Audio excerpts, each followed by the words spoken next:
Bon, on va commencer les gars. Deuxième épisode de La Fabrique de Twilo, un podcast qu'on fait un peu avec des nouveaux créateurs. On vous fait découvrir comment on travaille, comment on crée des vidéos, un peu les coulisses.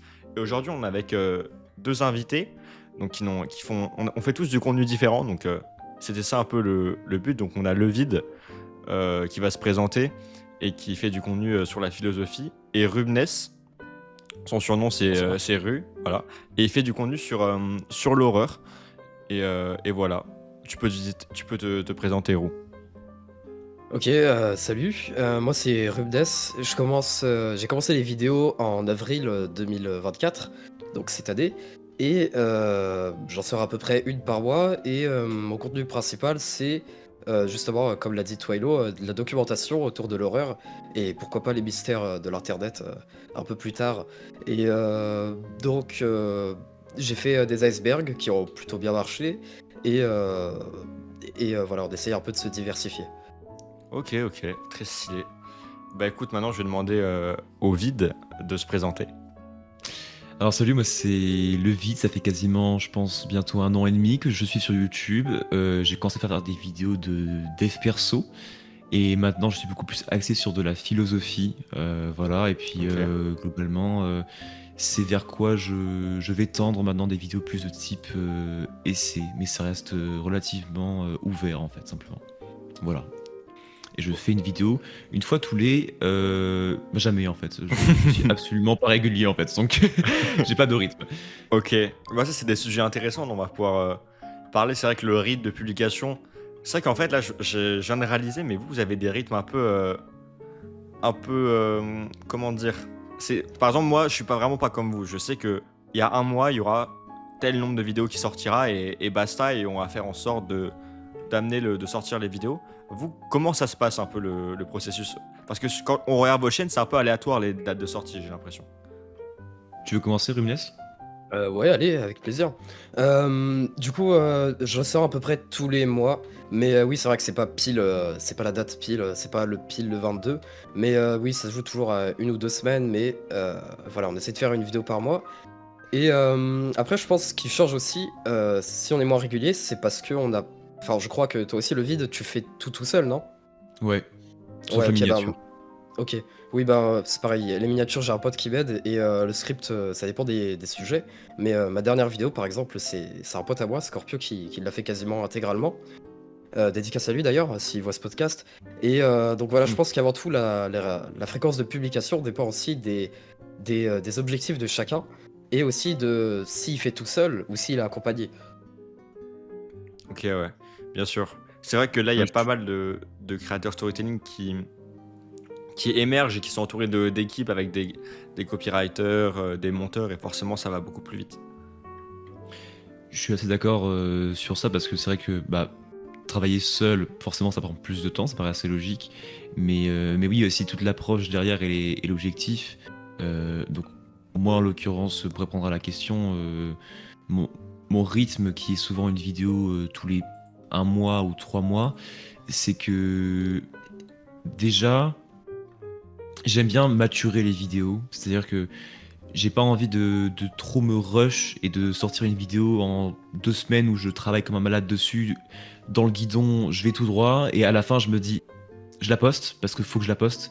Mhm. Et après, je me dis, 1 mois plus tard, ah, mais en fait, j'aurais peut-être pu pousser encore plus loin. Ça m'est arrivé, et donc je préfère mettre des pauses.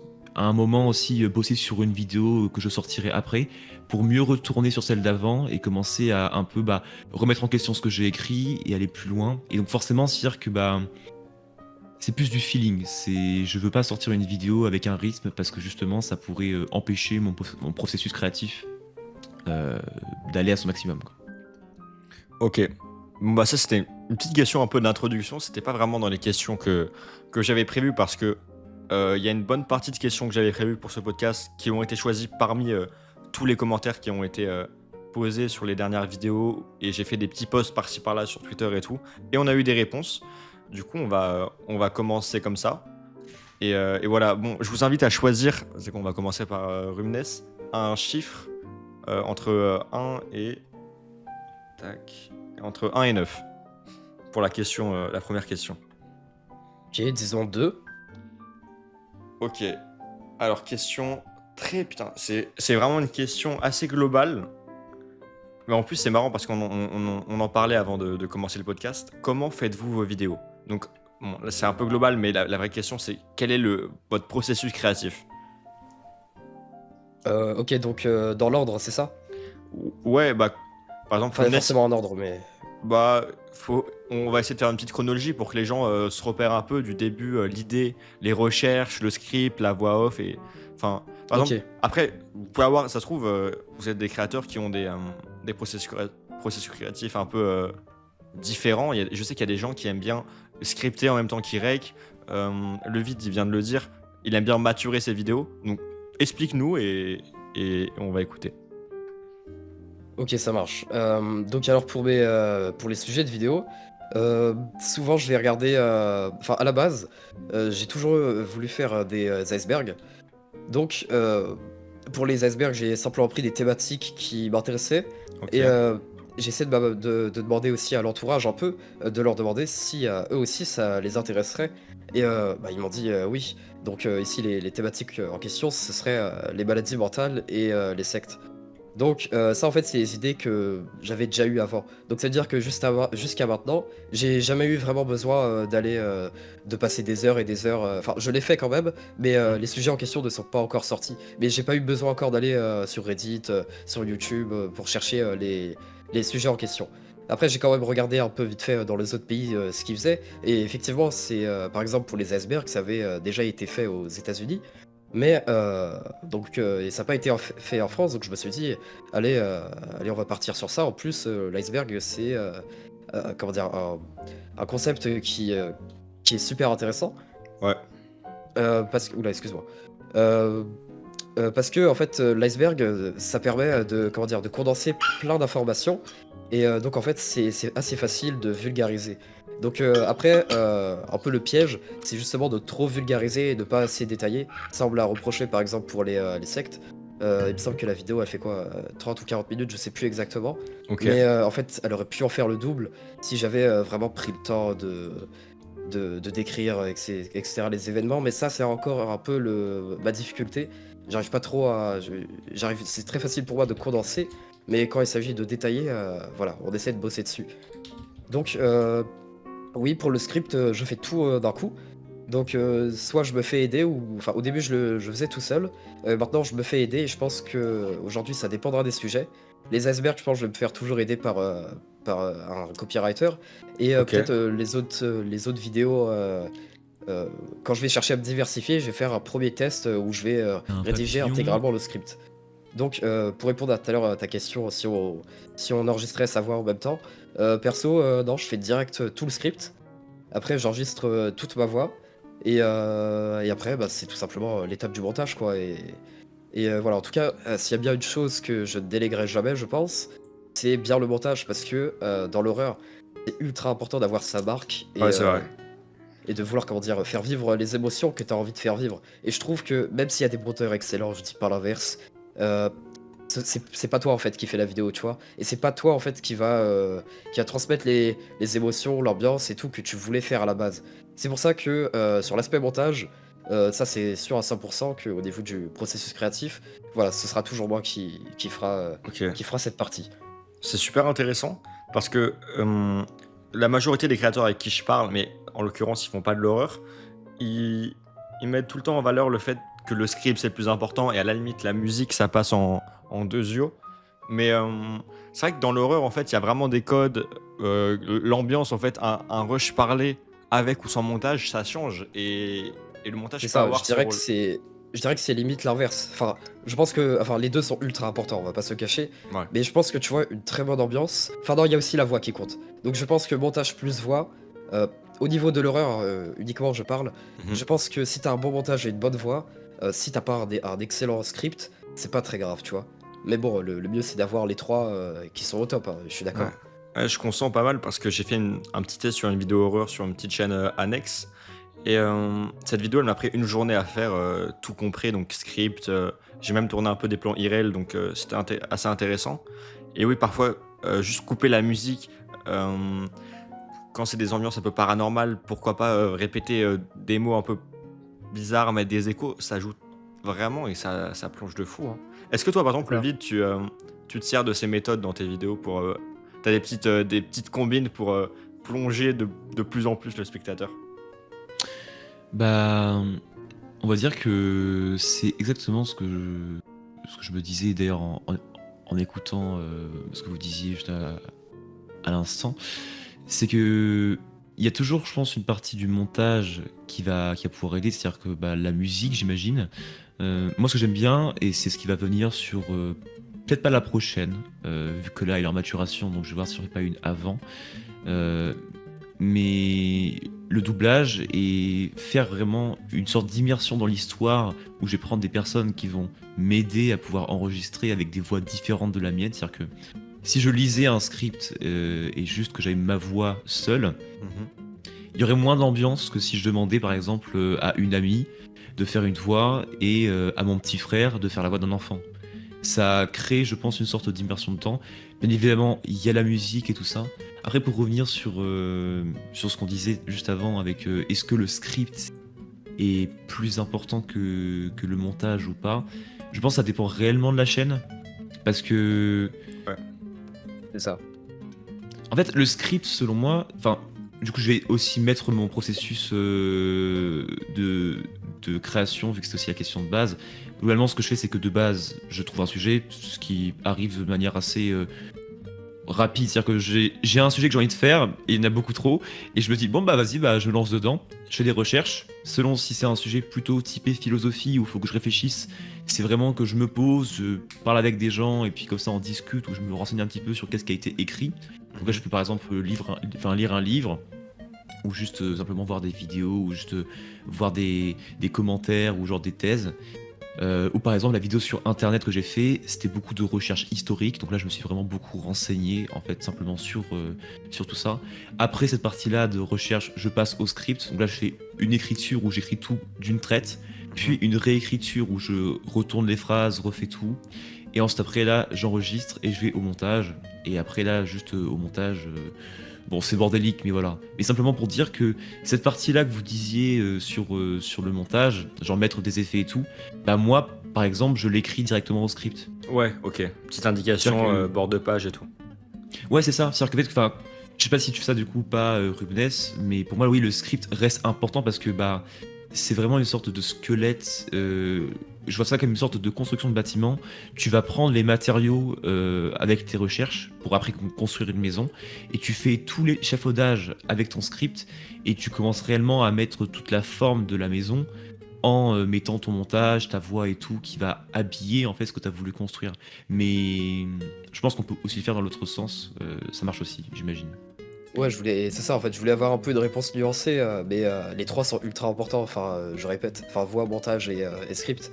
Mais juste, je pense quand même que l'ambiance prime un peu plus uniquement pour l'horreur. Après, pour toutes les autres niches, c'est sûr que un bon script, c'est vraiment bien. Mais voilà, après, les trois sont importants, c'est sûr. Ok. Bah, si je peux faire une petite parenthèse, enfin une réponse à ça, pour ceux qui nous écoutent en l'occurrence et qui se posent des questions, bah, vous avez votre niche à vous et la place de chaque élément va être différente. C'est-à-dire que je pense que quelqu'un qui fait du gaming, pas de storytelling, vraiment du gaming pur, bon, Mhm. bah, le script il s'en fout, c'est vraiment le montage qui prime. Alors qu'à l'inverse, il y a des vidéos sur YouTube où simplement il y a très peu de montage et en fait c'est vraiment le script et la voix qui va en fait être l'élément principal. Ouais, bien Mais sûr. c'est ça. D'ailleurs, petite question parallèle parce que tu as soulevé le point et ça m'a pas mal intéressé parce que c'est une problématique que j'ai en vrai quand je fais des vidéos. Ça dépend de quel sujet, mais c'est assez récurrent. Le vide, tu parlais de. Toi, du coup, tu fais des recherches et après, tu faisais une première version et que tu vas améliorer en faisant une seconde version. Mais est-ce que tu as un pont qui te permet de lier tes recherches à ton, à ton script? Parce que, par exemple, moi, je travaille sur Obsidian, peut-être que certains des personnes qui nous écoutent connaissent. C'est un logiciel qui est fait à la base pour les développeurs pour compiler des lignes de code et travailler sur des projets. Moi, je m'en sers pour scripter parce qu'il y a un côté très carré, très organisé où on peut faire des mind maps, on peut les ajouter et les relier à des scripts. Et du coup, bah, moi, je me fais des mind maps de recherche sur tout le sujet, je le balaye de long en large en travers. Et une fois que la mind map, elle me paraît assez fournie, bah, je la mets sur un écran et sur l'autre, je me mets le script et j'essaye de lier et de faire un script, un texte cohérent. Mais du coup, toi, est-ce que tu as un pont entre tes recherches et ton script brut? Alors, déjà par rapport à Obsidian, avant je prenais ça, je me suis rendu compte que pour le script, c'était. Bah, en fait, la vue de dézoom ne ressemblait absolument à rien, c'était une abomination, donc j'ai arrêté Obsidian parce que juste je suis mauvais avec, je suis juste trop nul. Ok. Bah, en fait, mon processus est relativement simple.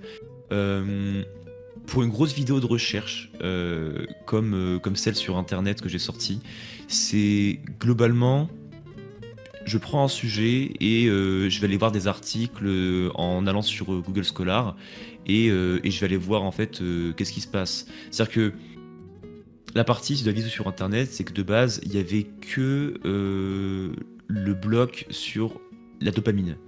Donc ça, c'était un sujet que déjà je connaissais un peu avant. Donc là, juste, j'ai fait toute une sorte de compilation dopamine. Puis Ok. après, j'ai commencé à genre faire évoluer mon script, parce que je pense que là, c'est la vidéo. Je dois avoir au moins une vingtaine de versions du script, parce que je l'ai réécrite une vingtaine de fois.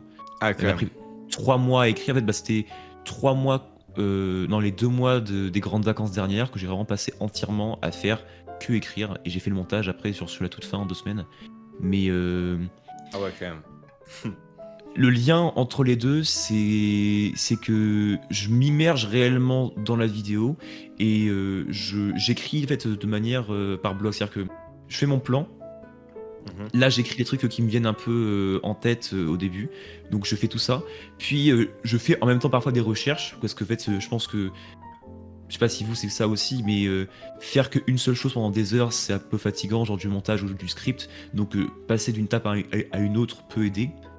Ouais. Et là, à ce moment-là, bah, en fait, je fais la partie 1, je fais mes recherches. Et en même temps, en fait, bah, c'est un processus qui est en symbiose constante. C'est-à-dire que mon script n'est jamais fini et mes recherches non plus. Et c'est que au moment où j'arrête l'un que j'arrête les autres. Je sais pas si tu vois ce que je veux dire. Ouais, je vois le délire. Mais par contre, là où j'ai dit que je faisais une réécriture, c'est que le stade de la réécriture, c'est quand toutes mes recherches sont finies et que donc à ce moment-là, bah, je mets une pause, quoi. Ouais, je sais pas Ok. si enfin, je suis peut-être allé un petit peu trop loin dans le truc, mais Non, non, mais pas du tout, c'est bien. En fait, chacun a son système créatif et parfois, même d'une vidéo à une autre, ça peut changer. Moi, par exemple, je sais que quand j'ai fait la vidéo sur. On en parlait tout à l'heure, mais traverser l'Afrique en 385 marathons, euh, en gros, il y avait plus d'une centaine de vlogs à regarder et je me les suis tous tapés et j'ai dû faire une énorme prise de notes. Du coup, j'ai commencé à noter sur des feuilles, des machins. En vrai, je pense que ça dépend un peu de l'ampleur du projet aussi. Comme tu, ouais, l- c'est sûr. comme tu l'as dit, ton projet sur Internet, bah, t'as mis 3 mois, t'as fait 20 versions, tu vois, c'est pas de l'ordre du classique. Il y a des youtubeurs, ils font la recherche, ils font le script, basta. Donc, voilà. C'est vrai. Mais ça dépend, je pense, de chaque sujet en fait. Oui, c'est ça, en fait. De la niche surtout, en fait. Mais... Oui. Enfin, non, des sujets aussi, oui, ok. Mais c'est vrai que il y a des niches où ça va être plus ou moins le cas. Bah, c'est vrai que comme tu as dit, ça peut passer de manière assez différente d'une vidéo à l'autre. Et c'est d'ailleurs ce que je disais tout à l'heure, entre une vidéo de philo ou une vidéo de recherche pure, bah, c'est complètement différent parce qu'une vidéo de philo peut aller beaucoup plus vite, mais va demander, je pense, une maturation beaucoup plus grande. Parce que bah, il y a une sorte de remise en question qui est dedans. Alors qu'une vidéo sur un sujet comme ça de recherche, bah, en fait, quand tu as fini tes recherches, bon, ça, tu peux toujours creuser, je pense, à l'infini, hein. D'ailleurs, il n'y a jamais réellement une vidéo qui est exhaustive et qui est ultime. On Mhm. pourra toujours aller plus loin dans un sujet. Mais si à un moment on met un point, c'est qu'il n'y a pas besoin en fait d'aller plus loin sur ce qu'on veut dire. Je sais pas si vous voyez ce que je veux dire. Ouais. Après, Ouais, c'est ça. parfois le point, tu te dis, vas-y, j'aimerais bien quand même continuer un peu creuser, mais parfois faut se stopper, même pour le spectateur, pour créer un. Quand tu crées un projet, il faut que ça soit entendable, il faut que ça soit plaisant à écouter, et parfois creuser pour creuser, ça peut poser problème. Après, je pense que ça dépend de la niche, tu vois, en philo, bah parfois ça fait du bien de creuser et de se dire, ok, on peut aller encore plus loin et on y va, et machin. Même dans l'horreur, dans l'iceberg, toujours descendre, c'est. Tu vois, par exemple, dans le sport, moi, c'est plus compliqué de. Parfois, faut synthétiser. Oui, Ouais. oui, ok. Donc voilà, voilà.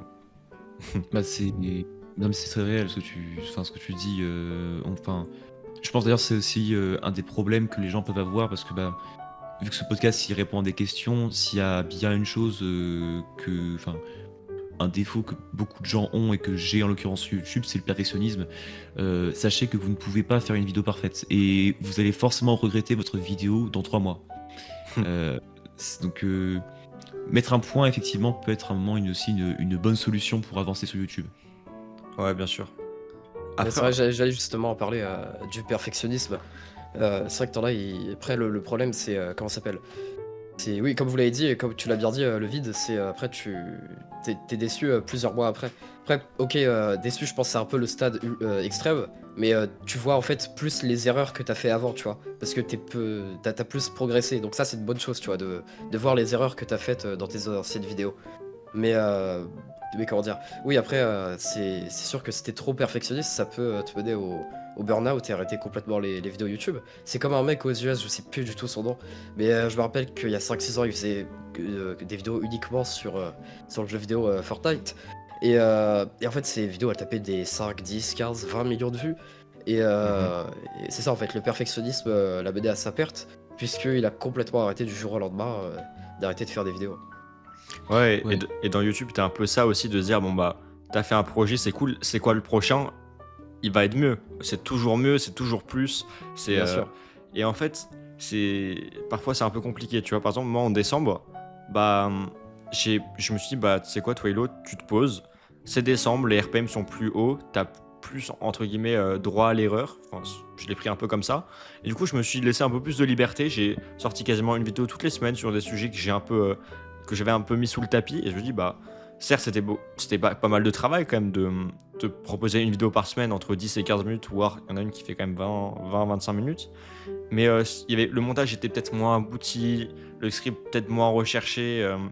Mais je me suis permis de tester aussi d'autres choses, de mettre des intros un peu plus immersives, des trucs comme ça. Et parfois, je pense que c'est bien de briser un peu ce cercle qui peut être bien vicieux, comme ça a dû être le cas pour le youtubeur dont tu parlais, Héros. Ouais, c'est ça. Et ouais, le mieux, c'est d'en parler entre d'autres créateurs. Enfin, je pense, à mon avis. Comme ça, tu leur demandes leur avis Ouais. et souvent, ouais, tu te dis, au final, bah, c'est pas très grave. Ok, ta vidéo est pas parfaite, mais elle est déjà super. Ouais, et en plus, la perfection, c'est assez subjectif. Tu vois, par exemple, tu peux faire une Bien vidéo, sûr. toi, tu parles de l'iceberg des sectes, et pour toi, c'est ta top 1 vidéo, et en fait, la vidéo sur les troubles mentaux, bah, c'est ta top 2, sauf qu'il y a des gens, en fait, ils vont préférer cette vidéo juste parce que c'est subjectif, et, et pas parce que toi, tu l'as trouvé meilleure, en fait. C'est ça. ouais, il y a jamais de. Enfin, de toute façon, on est toujours plus autocritique envers nous-mêmes qu'envers le contenu des autres.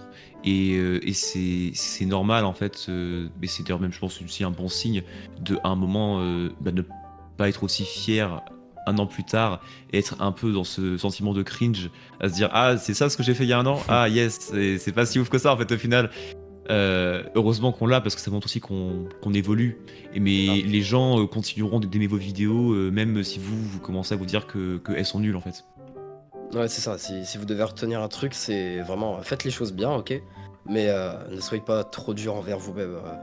Si vous voulez pas, si vous voulez durer sur le long terme, parce qu'au début, tu vois, tu commences, tu postes tes vidéos tranquilles, et après, au fur et à mesure, ça peut être quelque chose qui vient avec le temps, d'être de plus en plus perfectionniste. Donc, ouais, c'est important d'en parler pour pas tomber dans Mhm.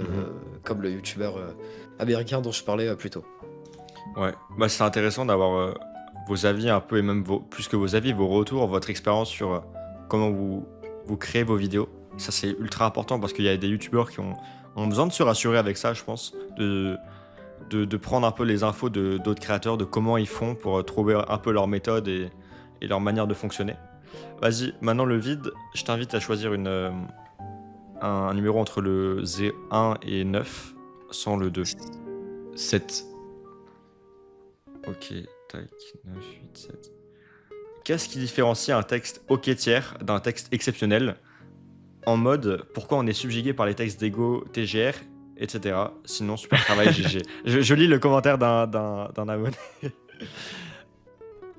Du coup, c'est moi qui réponds en premier ou c'est Rumnes? Donc, tu peux répondre en premier. Ok. Alors, putain. Donc, c'est toi qui as choisi.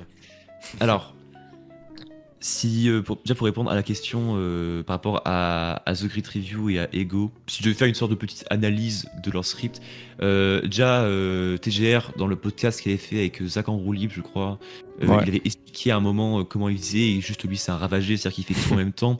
C'est-à-dire qu'il enregistre la phrase et il écoute si c'est bien timé avec la musique, et en fait c'est-à-dire qu'il fait tout en même temps, donc ça donne un effet très naturel. Ego, je ne connais pas du tout. J'avoue que je regarde cette vidéo, mais je sais pas du tout comment il fait son process. Alors, comment faire un bon script qui devient légendaire Bah, pour moi, faut mettre son cœur dedans. C'est-à-dire que c'est un art, l'écriture, avant tout, que ce soit sur YouTube ou que ce soit sur la littérature. Certes, on n'est pas au même niveau que Victor Hugo ou Baudelaire au niveau de la prose, mais ça reste quand même un art où on va chercher à pouvoir transmettre des émotions par une technique. Donc il y a la partie émotion, mais aussi la partie technique. Cette seconde partie, elle est beaucoup plus compliquée à acquérir parce que ça va prendre du temps, et c'est normal au début de ne pas être très très bon avec un script. Et ça vient avec le temps. Donc un script de The Great Review, c'est parce que lui, il a vraiment poncé et cherché à s'améliorer au maximum que c'est venu. C'est-à-dire que personne n'est arrivé comme ça sur YouTube en faisant des scripts qui étaient légendaires comme Ego. Mais il y a aussi la partie de l'âme que tu mets dans la vidéo qui est importante. Il faut que tu mettes ton émotion dedans, en fait. Je pense que c'est ça aussi qui compte le plus. Et ça, on peut le faire à n'importe quel niveau. C'est que si vous êtes vraiment passionné du sujet, votre script sera toujours mieux, en fait, que si vous faites un sujet en vous disant bon, j'aime pas trop, mais ça peut peut-être faire une bonne vidéo qui peut marcher parce que elle est vue, quoi. Ouais, c'est vrai. Voilà un peu. Mettre de l'intention dans le script et. Ouais, pas juste faire un script pour faire un script en fait. Faire un script parce que ça te parle et parce qu'il y a du cachet, il y a quelque chose de plus important derrière. Mais c'est Bah, très intéressant là. Attends, je sais pas qui est-ce que j'ai coupé, mais c'est très intéressant l'aspect technique pour faire ressentir des émotions. Et il y a plein de moyens de faire ça, il y a plein de moyens importants, enfin intéressants. Et en vrai, c'est vraiment cool. Toi, par exemple, Rumnes, comment tu perçois ça? Peut-être que tu as des petites techniques pour plonger un peu le spectateur un peu avec une ambiance horrifique, certaines tournures de phrases, peut-être certaines méthodes. Bah, je rejoins complètement sur ce que vous disiez. L'important, c'est vraiment de mettre son âme et surtout d'être. Enfin, le mieux, c'est d'être authentique. Au début, je comprends qu'on essaie un peu de copier sur 4-5 personnes, faire un peu un mélange de tout. On me l'a déjà dit plein de fois dans les commentaires, mais bon, après, ça, c'est encore un autre débat. Mais c'est ça, l'important, c'est d'essayer de se différencier des autres et de pas faire comme une personne en particulier. Tu vois, je suis pas trop d'accord les gens qui disent ok, au début vous copiez une personne et après vous verrez vous. Ok, c'est pas très grave de faire ça. Je suis d'accord. Mais le mieux, je pense, c'est quand même essayer de dès le départ de faire son truc tout seul et tu verras bien. Et après, je pense aussi The Great Review et Ego, ce qui les distingue beaucoup, c'est que c'est ça en fait. C'est ce que je disais, c'est sur l'authenticité. Tu vois, The Great Review, il parle aux autres comme si c'était ses potes. Et c'est en fait, il parle de la même manière en live que dans ses vidéos. Et c'est ça qui en fait. Donc je pense que The Great Review, c'est ok, oui, c'est le script, c'est bien sûr. Encore une fois, c'est ultra important. Mais je pense que c'est surtout la voix, pour le coup. Surtout l'intonation, la manière de parler, les coupures. Enfin, oui, ok, ça fait partie du script. Mais la voix, je pense, c'est sur le coup, c'est vraiment ce qui différencie The Great Review des autres. Et Ego, ouais, c'est pareil, c'est aussi la voix et sa structure de vidéo où il perd un peu les autres au début et après il finit par tout expliquer. C'est vrai qu'ils ont bien fait les choses les deux. Ouais, ils ont un style assez différent, mais je dirais pas complémentaire, hein, parce qu'ils sont quand même, je pense, ils ont des méthodes différentes pour travailler. Ah oui, Mais entièrement. En plus, ils font plus les mêmes choses. Ego, maintenant, enfin, il a mis en non répertorié ses anciennes vidéos. Enfin, ce qui est dommage, du coup, je trouve, c'est mon avis personnel. Et il a laissé seulement, je crois, une ou deux vidéos gaming, je sais plus. Mais alors, avant, qu'il faisait que ça. Et maintenant, oui, c'est aussi important des fois de se remettre en question et se demander si on a toujours envie de faire la même niche. Et donc, Ego, c'est un peu ce qu'il a fait et il a su faire une transition et faire de nouveaux sujets. Bon voilà, je sors un peu de la question, mais ça m'est passé non, par mais la tête. c'est intéressant parce Scandale. que le sujet de la transition, je pense qu'il y a beaucoup de gens qui vont se le poser. Et souvent, c'est un sujet difficile. Il y a plusieurs, je pense, étapes dans le fait de transitionner. Bah, peut-être au début, on essaye de pas y penser, se dire, mais non, la vidéo, elle marche, pourquoi j'irai voir ailleurs, pourquoi j'irai m'intéresser à d'autres sujets. Après, je pense qu'il y a plus l'acceptation. Et après, le processus de changement qui peut être très très long, où parfois tu peux traverser tu fais une traversée du désert avant de. Parce qu'en fait, quand tu crées une vidéo, imaginons tu fais du jeu vidéo et tu as envie de faire de la pâtisserie, donc là je prends vraiment des sujets random et très éloignés. Mais en fait, les gens qui se sont abonnés à ta chaîne, ils sont pas là pour voir des recettes de cupcakes et de crêpes. Donc dès que tu sors, même si tu sors la meilleure vidéo sur comment faire le cupcake le meilleur au monde, ou tu fais une vidéo storytelling sur l'histoire, l'ascension d'un paquet de gâteaux légendaires, et ben en fait les gens sont pas là pour ça. Et en fait YouTube, du coup quand la vidéo va sortir, ils vont soit très peu cliquer sur la miniature, soit regarder très brièvement et se barrer direct, donc faire chuter le watch time. Et YouTube va se dire ah bah ça c'est une mauvaise vidéo, vu que les stats me le disent, je vais pas la recommander et elle va mourir instant. Donc c'est C'est vrai, là. après, Ouais, vas-y. ouais, pardon. J'allais dire, après, ça, c'est vraiment deux thématiques vraiment ultra différentes pour le coup. Mais après, Ego, il y a deux choses. Bah, déjà, je pense que c'est pas si différent que ça. Par exemple, je pense que la vidéo vraiment qui a fait la transition entre son contenu gaming et son contenu plus axé moral. Enfin, tu vois, tu trouves qu'il y a quelque chose. Ça te fait réfléchir en tout cas. Je pense que c'est la vidéo de l'usine à Trombone. Mhm. Parce que il commence avec un jeu vidéo. Et au final, il pose. Enfin, les questions abordées, c'est des questions de société, de philosophie en fait, tout simplement, de morale, tout ça. Et après, Ego, lui, s'il a pu se le permettre, c'est parce il a déjà des centaines de milliers d'abonnés. Donc il y a aussi ça qui joue. Ouais, bien sûr. Après, c'est vrai que oui, la question de la transition, bah, c'est un peu le sujet que What a Fail dans ce podcast discutait, que niveau storytelling, gaming, bah, ça commence un peu à saturer. Et que donc beaucoup commencent un peu à faire une transition parce que sinon, bah, en fait, ça va en fait se noyer en fait simplement. Mais c'est vrai que c'est toujours compliqué. Moi qui de base faisais du dev perso il y a encore un an, bah, quand je suis passé sur de la philo, je l'ai fait de manière extrêmement lente, toujours en apportant de la philo sous un regard dev perso. Et là d'ailleurs, ma dernière vidéo qui est vraiment de la pure philo, qui parle donc du déterminisme, bah, au début elle marchait pas du tout. J'aurais été 10 sur 10, et donc maintenant elle est 2 sur 10. Alors je sais pas si enfin, les gens savent ou pas c'est quoi, mais juste en gros c'est que plus t'es proche de 1, Ouais. mieux c'est. En fait, en gros, c'est un classement en fait. Et donc, Mm. elle a été au fond du trou. Et là, actuellement, bah, elle est 2 sur 10. Ouais, bah GG, hein, franchement, c'est grave cool. La vidéo sur Ça, le papillon. Et. c'est pour ça, Non, vas-y. Ok, merci. Je voulais juste dire, c'est pour ça, si vous croyez en votre vidéo, si vous avez vraiment donné de l'investissement, la supprimez pas, parce que ça peut vraiment péter des fois des semaines, voire des mois plus tard. Je prends l'exemple par exemple du cas de Le Vide. Après, il y a aussi mon cas avec la vidéo comment dire, sur Lacey Fletcher qui avait pété seulement un mois après. Je crois qu'elle avait stagné à 5000 vues les 30 premiers jours, et après elle a commencé à faire 15K par jour.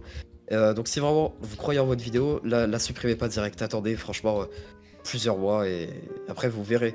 Mais la supprimez pas dès le début, ça Ouais. c'est même encore une fois un ami à nous, enfin un ami à moi, Remax. Lui il avait fait une vidéo sur Harry Potter et je me rappelle qu'il était très déçu car les premières, je sais plus si les 2 premiers mois ça avait vraiment pas du tout marché, c'était un flop total. Et au final, aujourd'hui, en décembre, bah, la vidéo elle a atteint les 100K. Donc voilà, c'était une petite idée que je voulais vous transmettre. Ouais, bien sûr. C'est vrai que ça peut être frustrant de travailler sur un projet qui marche pas directement, mais c'est vrai qu'il faut savoir se faire confiance et laisser la vidéo. Bien Mais sûr. ouais, pour un créateur, laisser des vidéos qui flopent, c'est parfois un peu laisser montrer ses cicatrices. Surtout quand on cherche des OP ou des trucs, mais je pense que parfois c'est bien d'assumer, même parfois de juste laisser parce qu'en fait c'est ce qui nous définit. Moi j'ai par exemple laissé, là j'ai fait une vidéo où je parle en facecam pendant 30 minutes avec la commu. La vidéo elle a pas du tout à but de marcher, c'est juste pour parler aux abonnés les plus investis et du coup bah je la laisse parce que ça fait plaisir aux gens et que c'est pour qu'ils me découvrent aussi de d'autres manières. Et parfois, c'est des bons sujets qui plaisent pas au grand public, mais qui vont quand même plaire à plein de gens. Et donc, une vue est une personne, donc c'est grave cool. C'est exactement ça que j'allais dire, c'est qu'une vue est une personne. Faut selon moi pas réellement voir YouTube, même si c'est très compliqué, hein, surtout de nos jours, on va dire, dans, dans un monde qui aime beaucoup montrer tout ce qui est les statistiques et les chiffres. Faut pas voir YouTube comme un jeu de requin où il faut faire le plus de chiffres et faire le plus après juste de vues, mais vraiment voir ça comme un jeu où, genre, ouais, c'est un jeu où tu joues, mais genre pour le fun, quoi. C'est, faut pas être là dans YouTube à se dire tu te mets une pression monstre parce que ta vidéo ne marche pas. Si vraiment ta vidéo, tu l'aimes et t'en es fier à la fin et que tu te fais, bah voilà, ça j'ai mis vraiment mon âme dedans, je vous la... Et elle fait pas beaucoup de vues, c'est pas grave. Voilà. Enfin, moi, par exemple, j'ai eu une phase assez compliquée, c'est-à-dire que j'ai fait une grosse pause pendant 3 mois de YouTube parce que c'était assez compliqué niveau perso. Et Mhm. je suis revenu en me disant, vas-y, je vais faire 3 vidéos sur des sujets que les gens vont genre adorer. Et au final, bah, les vidéos, elles ont flop entre guillemets pour ma chaîne. C'est-à-dire que bon, j'ai fait 10 000 vues sur les 3, ce qui est déjà très très bien, hein. Je pense que beaucoup de gens aimeraient avoir 10 000 vues. Mais c'était un flop par rapport à ce que je pouvais faire de base. Et sur le coup, j'étais mal. Mais maintenant, mes vidéos, si je prends du recul, bah, si un jour elles vont péter, c'est parce que justement j'ai mis mon âme dedans. Et si elles trouvent son public plus tard, ça arrivera. Ok. Non, c'est intéressant. Alors, en fait, on part d'une question et à chaque fois, on va sur des questions annexes. Du coup, tu vois, depuis tout à l'heure, je suis en train de faire un chapitrage. Mais bon, de toute façon, je pense que les gens qui écoutent le podcast, ils le savent et ils le vivent très bien. Ils sont en train de dormir, de s'endormir, de préparer à manger, d'être dans le métro. Je pense que ça leur ira. C'est l'idéal, hein. Ouais. Bon, Et les puis gars, c'est le but d'une discussion aussi de faire des digressions, sinon ce serait pas très très drôle. ouais, vraiment. C'est vrai. Ouais, mais surtout sur un podcast comme la création, c'est tellement vaste, il y a tellement de choses à dire, tellement de points à couvrir. Et c'est pour ça que je prends vraiment. Enfin, j'essaie de choisir des créateurs qui font des choses différentes pour voir s'il y a des choses qui se ressemblent, des choses qui changent d'un créateur à l'autre. Rumnes, est-ce que tu veux nous choisir un petit chiffre? Ouais, bien sûr, bah, je vais prendre le 8. Ok, ok, question très intéressante. C'est quoi la partie la plus dure dans la création d'une vidéo? Et ben, ouais, tu voulais commencer le vide? Non, non, j'étais en train vraiment de faire. Ouh là, la question. Non, vas-y, dis. Eh ben, je pense que ça rejoint ce qu'on a répété plusieurs fois, mais ça va dépendre justement de la chaîne, de la niche, du sujet de vidéo. Euh, Par exemple, je vais prendre plusieurs cas. Par exemple, pour moi, le plus compliqué, ça va être le script. Parce que Ok. c'est la partie, pour moi, c'est la partie la plus chronophage. Il y en a, c'est pas le cas pour tout le monde. Vous verrez après. Je vous donnerai un autre exemple. Mais, pardon. Par exemple, moi, c'est le script, ok? C'est pour ça que je fais déléguer des fois. Mais en revanche, tu vois, la voix, par exemple, je vais pas mettre plus d'une heure ou deux. Alors, par exemple, pour une vidéo qui dure 30 minutes, le grand max que je puisse mettre, c'est peut-être 1 heure 15. Et ça après, Sur ça, quoi? je suis assez... Sur le script? sur la voix, Ah oui, quand ok, j'enregistre ma voix. sur le record, ok, ouais. Non, Voilà. j'ai tout whipping. Et après, le montage, souvent on me pose la question de combien de temps je mets à monter mes vidéos. Mais après, je peux pas trop répondre parce que en général, si je peux répondre, souvent ça va être pendant un week-end, je vais faire que ça, quoi. Et voilà, si je suis plus dans des périodes intensives, on va dire. Et après, un nombre d'heures exact, bon, je saurais pas dire. Mais voilà, à l'inverse, par exemple, je sais que Turtoon en avait déjà parlé. C'est une chaîne qui fait des résumés de dessins animés. Lui, par exemple, je sais qu'une fois, il avait dit que lui, par contre, peut-être. Enfin, je sais qu'il se fait produire, mais on va dire que le script, je sais pas, ça prend 5 heures peut-être pour le mec à le faire, ou je sais pas, peut-être plus. Mais en tout cas, pour la partie de Turtwood qui est enregistrée sa voix, lui, par exemple, ça peut être une partie de plaisir parce que faut qu'il le fasse plusieurs fois. Donc, je pense que ça dépend vraiment des gens, ça dépend de plein de choses, ça dépend de chaque individu, de la niche. Voilà, en fait. Parce que des fois, t'as des tournures de phrases un peu compliquées. T'en as à l'inverse, le gaming par exemple, tu règles qu'une fois et c'est bon, hein, t'as pas besoin de recommencer. Et voilà, donc pour mon cas, la partie la plus longue c'est le script. Ensuite, c'est le montage, bien sûr. Et ensuite, c'est le record de voix qui me prend en général environ le double du temps de la vidéo finale. Par exemple, si la vidéo fait 30 minutes, je verrai qu'environ 1 heure, mais pas plus. Donc voilà, conclusion, ça dépend de chacun. Ok, ça marche. Ok, ouais. Parce qu'il y a des personnes qui adorent scripter et le montage, c'est l'horreur, hein. J'en connais. Mais Bien sûr, et en plus, j'allais dire, ça dépend de si tu mets ton âme dedans. Si t'aimes pas de base faire telle partie, forcément, tu seras moins efficace. Et hmm. c'est pour ça que c'est important de. Enfin, le but, voilà, Après, chacun a son opinion dessus. Moi, je pense que le mieux, c'est d'être le plus authentique possible et de tout faire soi-même. Donc, c'est pour ça que le script, les icebergs, ça me dérange moins parce que, voilà, on va dire, il y a moins d'âme dedans, mais il y a moins d'ambiance, tout ça. Mais carrément, des fois, je mets juste une musique. Enfin, je l'ai fait carrément pour mes 2 icebergs. J'ai mis la même musique en boucle. C'était, comment dire, une musique de Silent Hill, un remix, pendant 40 minutes. Et pourtant, les vidéos, elles ont pété, quoi. Et il y a que très peu de personnes qui m'ont fait des remarques négatives. Enfin, il y a eu quelques personnes qui m'ont dit la musique m'a rendu fou, mais non, après, voilà, est-ce que c'était plus négatif ou positif? Je sais pas, mais bon, c'est sûr que c'était un peu, comment dire, une mauvaise habitude que j'ai eue parce que j'avais la flemme de bosser les musiques tout simplement parce que c'était des icebergs. Voilà. Ok. Ok, et toi, le vide, c'est quoi ta partie la plus dure dans une vidéo? Alors je pense que de mon côté tout n'est que souffrance. Genre, alors, en vrai, juste Ouais. pour chaque étape, en fait, non mais je réfléchis. Ok, pardon. Parce que vu que j'écoutais, j'ai pas trop réfléchi à ma réponse, mais on va dire que chaque étape a un peu sa difficulté. C'est quoi ce qu'il a dit le mec exactement dans son commentaire? C'était la plus chiante ou la plus dure? Ah non, la plus dure. Ok, parce qu'en fait, je pense qu'il y a différents trucs parce que si vraiment c'était la plus dure, je dirais le script. Parce que oui, forcément, en fait, moi, dans la manière dont je construis, c'est là que je mets vraiment tout. C'est-à-dire que je mets aussi les moments où je vais avoir des. En fait, enfin, vu que je fais tout dans le script avec aussi les recherches en même temps de musique et tout, c'est très éprouvant. Mais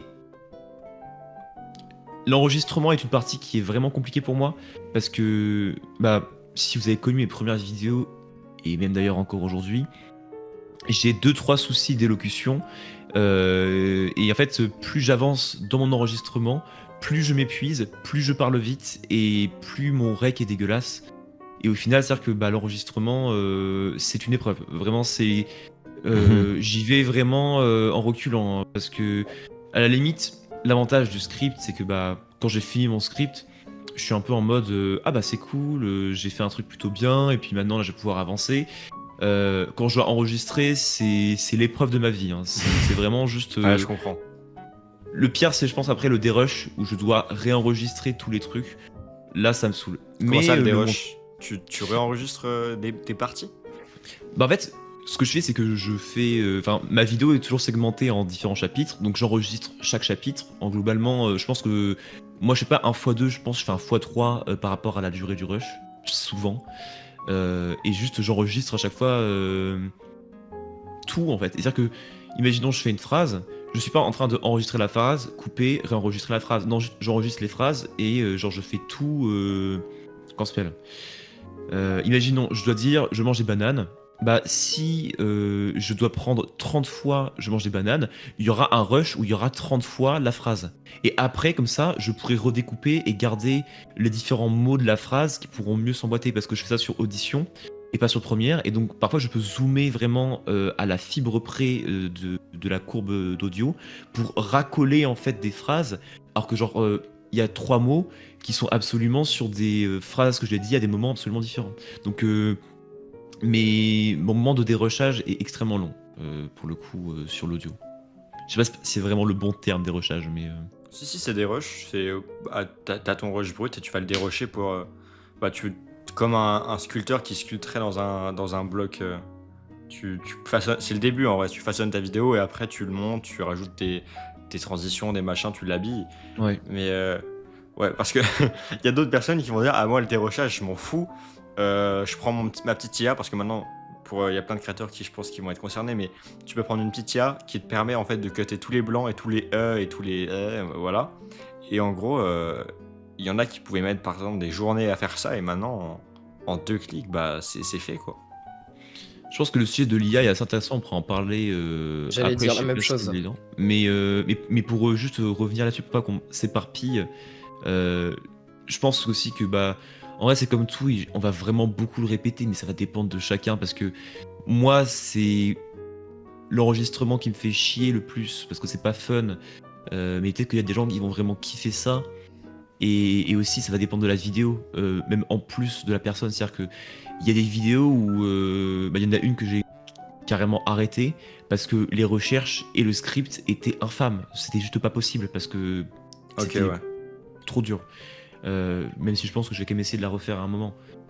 Mais oui, c'est vraiment, ça va dépendre de chacun et de la manière dont vous-même, en tant que créateur, votre niche va influencer votre travail et aussi bah, comment votre personnalité va rentrer en contact avec l'œuvre en fait. Hmm. Ok, c'est intéressant. Euh, je vais essayer de m'inclure un peu, même si c'est moi qui vous pose les questions, j'essaye un peu de répondre aussi parce que je sais qu'il y a des gens de ma commu qui Ouais, s'intéressent tu à fais le ça. droit. Mais après, j'aimerais bien faire aussi l'inverse, vous poser la partie qui vous plaît le plus. Mais juste avant, pour revenir sur ça, pour ma part, la partie la plus difficile, c'est vrai que le record, en fait, j'ai l'impression que c'est tout ce qui sort de ma bouche, c'est de la merde, en fait, quand quand je record. Genre, On que est ça, deux. ouais, non, mais que ça sonne mal, que j'ai une voix de zinzin, que je parle trop vite, pas assez vite, que ma voix elle est trop posée, que je prends pas assez le temps. Mais moi, c'est plus l'inverse que toi. Je parle de plus en plus vite. Au début, je parle vite, et après, de plus en plus lentement. Et en fait, j'ai le seum parce que parfois, je me dis, bah, parfois sur des grosses vidéos, en plus, avec les les hésitations, les prises à refaire, bah, pour une vidéo de. Parfois, je peux mettre 1 heure et demie, et après, en fait, je me dis, bah, ça, c'est l'échauffement. Après, faut refaire le record. Donc, c'est une galère. Après, je pense que ça va dépendre de chacun. Désolé, je te coupe. Mais c'est vrai que moi, déjà de base, dans la vraie vie, je parle assez lentement. Je pense que ça se voit avec les grandes pauses que je fais entre mes phrases. Mhm. Mais oui, ça va aussi dépendre de chacun, j'imagine. Ouais. Moi, dans la vie, je parle assez vite, mais genre, parfois, ça débite fort. Et du coup, j'ai vraiment travaillé sur ça pour, pour baisser un peu le rythme, quoi. Mais du coup, c'est quoi maintenant vos parties les plus. Enfin, que vous préférez le plus dans les vidéos, les gars? Parce qu'il y a. Ok, tout est souffrance, mais il y a bien une petite partie, à part le fait de mettre la vidéo en ligne et d'avoir des retours incroyables. Je suis sûr qu'il y a des parties que vous aimez bien quand même. Je Bah, réponds ou non, vas-y, vas-y. Ok. Euh, Bah, en vrai, je pense que dans toutes ces souffrances-là il y a quand même du plaisir. Il y a quand même une partie où tu te dis, enfin, on parlait de l'enregistrement, même si j'aime pas, il y a quand même des moments où je fais, ah, là vraiment la phrase, elle sonne bien et je kiffe. Euh, L'écriture, pareil, c'est-à-dire qu'il y a quand même des moments où juste j'ai ma réflexion de philo qui est poussée, j'ai aussi comment j'ai tourné ma phrase, et là je fais ah putain, c'est vraiment, j'aime bien cette phrase, je trouve que ça rend bien, Mhm. ça exprime bien ce que je. En fait, c'est que les premières parties sont toujours chiantes, c'est-à-dire que les recherches, ça peut être incroyable. Juste une fois, par exemple, alors c'est un sujet que je voulais faire à un moment, je voulais parler enfin, sur la vidéo de internet, je voulais inclure des moments où dans des archives de l'INA, où des enfants parlaient en fait de comment ils voyaient le monde en 40 ans. Et donc c'était bah, justement à notre époque. Donc c'était années 60, donc pour années 2000. Et en fait, dans cette vidéo-là, j'ai trouvé des pépites et j'ai fait waouh, c'est juste fou à quel point genre des enfants pouvaient en fait penser ça à cette époque. Et juste bah, ça m'a un peu émerveillé. Donc c'est-à-dire que en fait, il faut dans tout ce processus qui est forcément un travail qui va être long et un peu, on va dire, bah, pas forcément plaisant. Hein. Je pense qu'on aimerait tous aller faire autre chose parfois qu'une vidéo YouTube parce que bah ça peut être un peu douloureux. Malgré ça, on peut s'émerveiller et trouver des petites pépites, que ce soit parce que juste on se dit ah j'ai fait quelque chose que je voulais faire et pas seulement en fait à la fin quand la vidéo est terminée et qu'on la poste et qu'on a les retours et on se dit waouh les gens aiment bien. Non c'est vraiment, je pense qu'on peut trouver son propre plaisir en fait partout dans la vidéo. Mais si vraiment je devais donner une réponse par rapport à la partie que j'aime le plus, je pense que ça se bat entre le script et le montage, mais vu que le montage, il y a quand même des phases qui sont très très fun. Mhm. Ouais, je vois le Gérer le délire. montage. Ok. Faut faire un choix. Ok, quel montage. C'est plus kiffant. Après, moi je pense qu'il y a un truc qu'il faut expliquer aux créateurs qui commencent ou quoi. C'est que en fait, si en fait la partie que tu préfères dans ta vidéo, c'est quand t'as fini une étape, donc quand t'as fini le script, quand t'as fini de rec, quand t'as fini de monter et et que tu postes t'as les retours et tout, c'est cool, mais en vrai, souvent c'est la partie que tu préfères parce que quand t'es dans le truc, c'est dur en vrai, surtout dans la création, d'avoir un œil extérieur. À part le temps, y a rien qui peut te permettre d'avoir ce regard-là. C'est vrai que c'est important et ça tu l'as bien souligné, le vide, d'avoir des petits moments d'extase, des petits moments de dire ah ça sonne bien quand même. Cette phrase elle claque, cette structure de vidéo, cette intro, ou même à la façon de Rumness, tu vois. Putain là j'ai vraiment peur, là je suis en train de me chier dessus. Le mec quand il va entendre ça, il va vraiment dire ah ouais ok là ça me fait un truc, tu vois. Je pense que Rumness, tu vas quand même avoir des moments où tu dois vraiment te dire ah putain, Ça là claque. c'est quand même pas mal là. Ouais, c'est vrai. Et bah, ça, c'est surtout pour le montage, parce que c'est surtout l'ambiance qui joue, pardon. Et ouais, pour répondre à la question de base, la partie que je préfère le plus, c'est du coup le montage, parce que c'est là où tu vas ajouter ton ambiance, tout ça. Et en fait, ça complète la réponse de tout à l'heure quand je disais que pour moi, le montage c'était plus important que le reste, dans la niche horreur exclusivement. Et, voilà, ouais, c'est comme l'a bien dit Twilo, c'est ça, il y a des moments où je suis vraiment content de ma tournure et je me dis, putain, là, le mec, je pense que ça va lui faire un effet, quoi. Et ouais, franchement, je pense que le montage, c'est vraiment au-dessus, mais x2, quoi. C'est un pur kiff. Après, je pense aussi que c'est parce que justement, vu que t'as passé, enfin, tu retrouves en fait dans le montage, parce que ce qui est kiffant dans le script, c'est se dire ah ça va ressembler à ça à la fin, et vu que le montage c'est vraiment la dernière étape, tu vois en fait aussi tout l'aboutissement de ton script, de ta voix, de tes musiques, et donc forcément je pense que c'est ça qui fait que c'est autant kiffant. Après là je parle en l'occurrence pour moi, parce que c'est justement ce que je me suis rendu compte, c'est que ce que j'aime dans le script, c'est pas forcément écrire, mais le rendu qu'il y aura, et dans le montage, bah c'est tu assembles toutes ces choses-là que tu as fait, le script, la voix et tout, et donc Mhm. toutes ces petites pépites que tu as accumulées sur tout ton travail, bah tu les rassembles en un truc et tu peux faire une mine d'or, quoi. Ouais. Très belle comparaison. C'est quoi la figure de style pour ce genre de phrase bien construite là? Ah, Mais ça, pépite qui effectivement, se transforme en mine d'or. Ah, ce serait pas je une. dirais je dirais que c'est une métaphore. Enfin, en fait, j'hésite si c'était une allégorie, mais non, c'est une métaphore. J'aurais dit Ok. métaphore aussi. C'est une métaphore.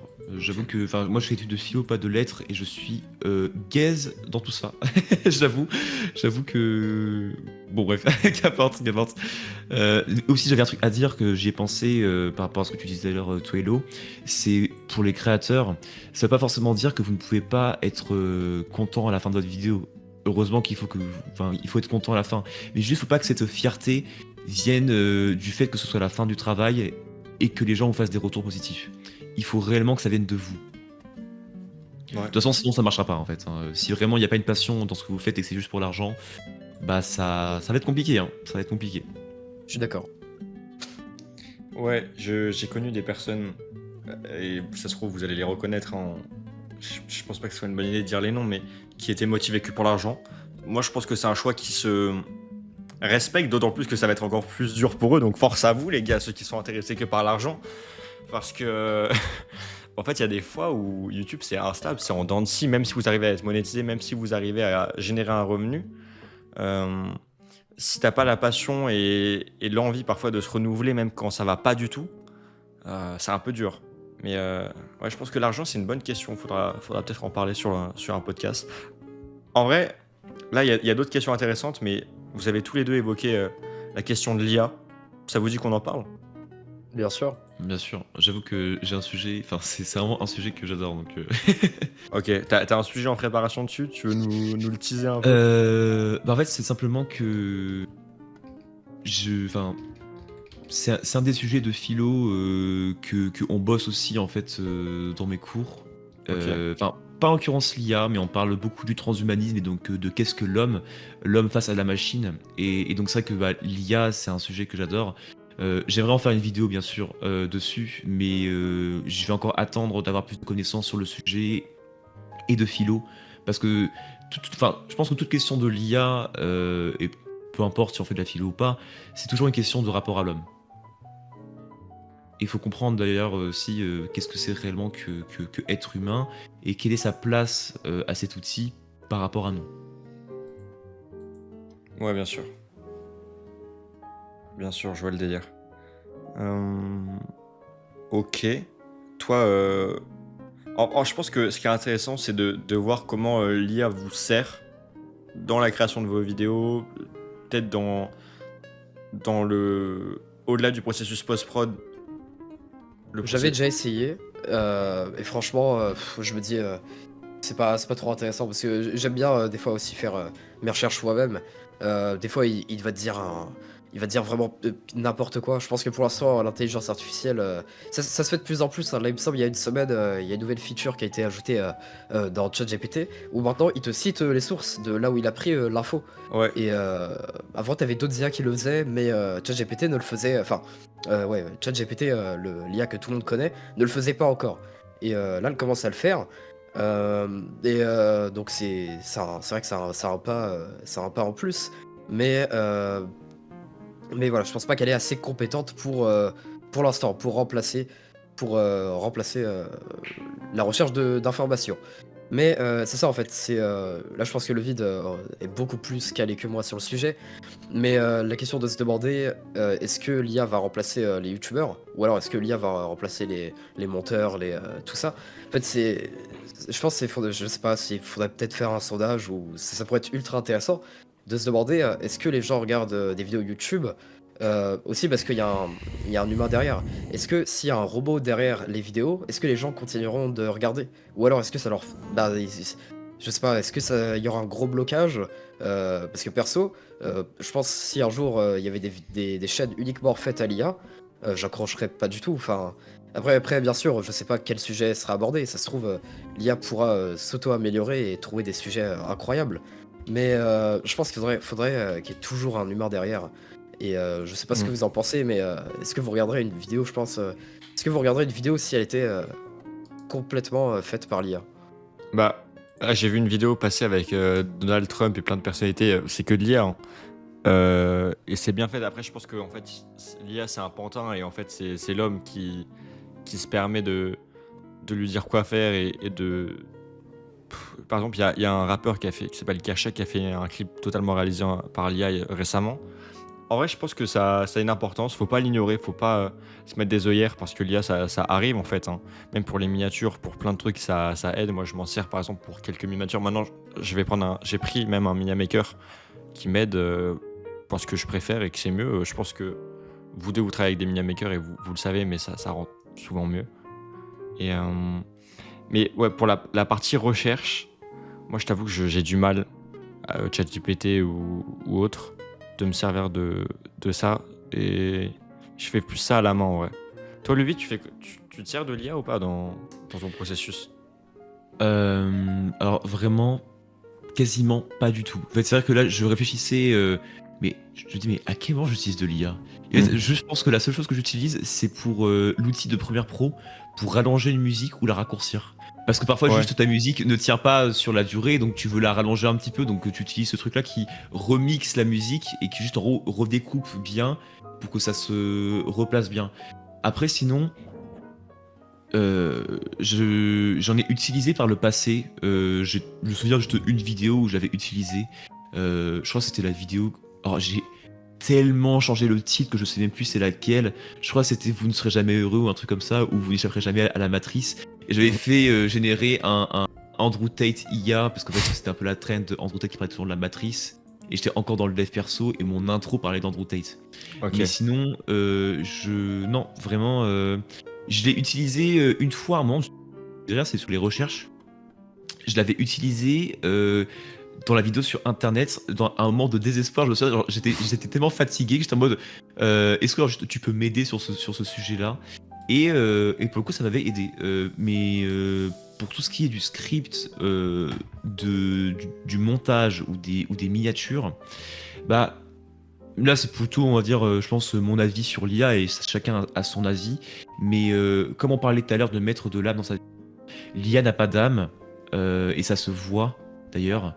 Donc si c'est utilisé comme une sorte d'outil spécifique pour une chose, il n'y a pas de souci. Après, dès que ça va toucher réellement à la part que tu mets dans ta vidéo, en l'occurrence, bah, on l'a bien dit tout à l'heure avec Rubness, mais le montage, c'est là que tu peux aussi exprimer tellement d'émotions. Euh, je pense que déléguer à un humain, déjà, ce serait compliqué pour moi, alors pour une IA, encore moins. Et pour le script, pour moi, c'est tout ton cœur. C'est que même les gens qui font qui prennent des copywriters, bah, chacun fait ce qu'il veut, bien évidemment. Moi, je pourrais pas parce que justement, bah, tu mets ton âme dans ton script, tu mets ton âme dans ta vidéo, et même pour une miniature, j'avoue que j'ai vraiment du mal avec les miniatures IA. Je sais que du coup, que t'en as, toi Hello, mais moi, c'est un truc qui personnellement, en tant que consommateur, ça me fait toujours un truc en mode ah bah j'aurais préféré une miniature plutôt avec un graphiste quoi.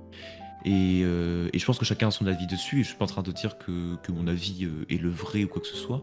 Mais moi j'avoue que j'ai vraiment beaucoup de mal avec l'IA. J'ai vraiment beaucoup de mal parce que c'est quelque chose quand même de dangereux et faut quand même qu'on fasse attention.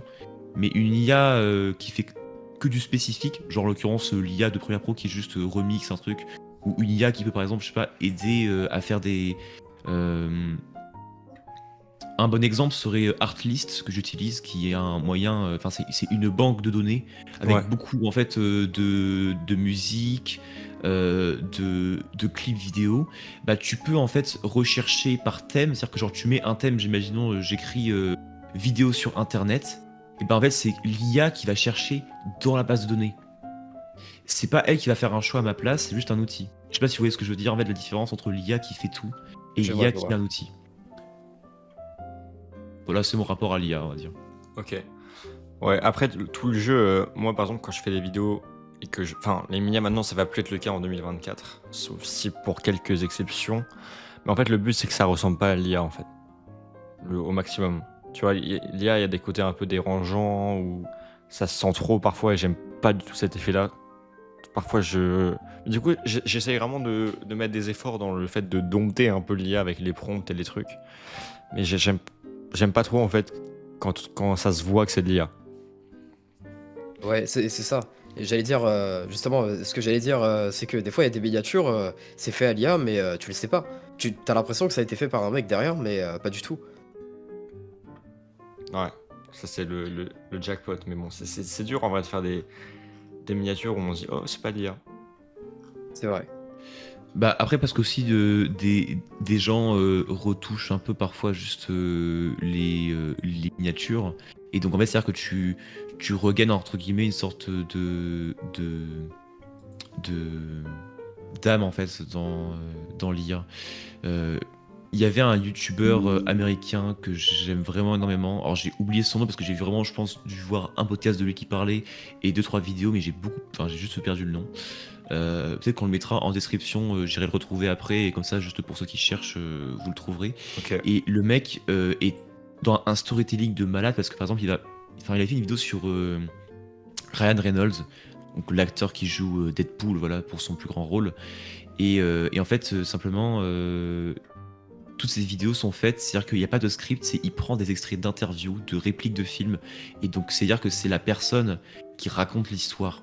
Donc c'est très storytelling, et à un moment, juste, il parlait en fait d'une interview d'un moment de son enfance, mais comment tu veux illustrer ce moment-là? Bah lui, il a pris de l'IA pour en fait illustrer ce passage-là en fait de l'interview en mode flashback, et après il a retouché sur Photoshop. Donc en fait, ça c'est juste entre... Enfin, c'est pas réellement l'IA qui a tout fait, c'est juste qu'il a pris ça pour illustrer. Hmm. Donc je pense que l'IA peut être très très bien utilisée, mais plus comme un marteau que comme un forgeron, quoi. Ok, je vais le lire un outil. Ouais. Ok, c'est très intéressant tout ça. Bon les gars, ça fait quand même 1 heure qu'on est pas en live j'allais dire, mais en... Why not en vrai faire une émission live un jour et répondre directement aux commentaires des créateurs ou des intéressés, des auditeurs. Mais pour le moment, c'est pas Ça peut en... être cool. En vrai, ça peut être cool, vu que là, aujourd'hui, on a quand même répondu à pas mal de questions d'abonnés, d'auditeurs. Mais bon, est-ce qu'on se laisserait pas avec une dernière question? Bah, de mon Et côté, pour le coup, je peux encore continuer pendant encore un peu de temps. Je sais pas si c'est ton côté aussi pareil pour toi, toi Hello, et aussi pour toi, Rue, mais Je peux rester encore une petite demi-heure et après je vais devoir quand même y aller. pareil pour moi, globalement.